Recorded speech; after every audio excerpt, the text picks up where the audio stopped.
The first and foremost is a word called Allah. Why do Muslims say Allah? Why don't they say God like normal people? Well, I got news for those who think that all the Christians say God. It's not true. In fact, many Christians say the word Dios because there are so many Spanish-speaking Christians in the world. Many of the Christians are Catholics. South America, Central America, and Mexico, for example, they speak Spanish or Portuguese. If you go to Portugal, of course, Spain, Italy, France, what are they speaking? What are their languages? Do they say God? No. Go to Europe, go to Germany, go to Czechoslovakia, go to some of the other countries.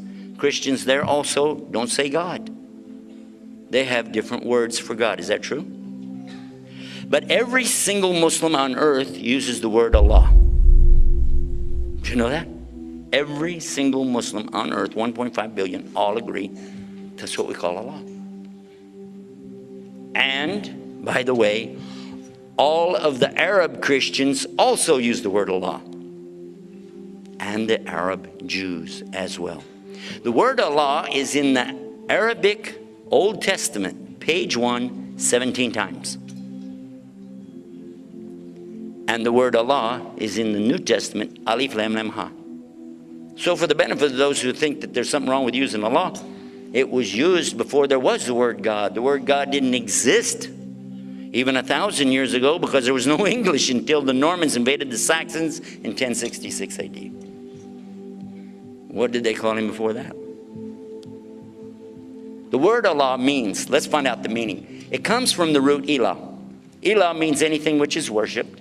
A rock, a stick, a stone, a bone can be worshipped, right?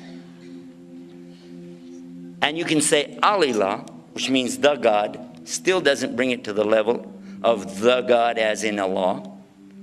In English, you have to see it written down because it's the same word. You have to see the big G or the little G or you didn't know. For the plural in Arabic, gods, Aliha, and this is the plural. English, just puts after anything in English, you got the plural. Gods, right? But when you say Allah, it cannot be made plural, and it cannot have gender. Even though it says he, huwa, in the Arabic, and even though it says we, in the Arabic, nahnu, it's only out of respect and out of royalty, never out of plural and never out of gender. God is not a man, God is not a woman, and he doesn't compare to his creation. And he said, Lam yalid, wa lam yulad, wa lam yakuluhu kufuwan ahad. He's not the son of anything. He's not the father of anything. He doesn't compare to anything. There's nothing compares to him. And he's ahad, one, unique, not like anything else. That's right? Amazing, huh?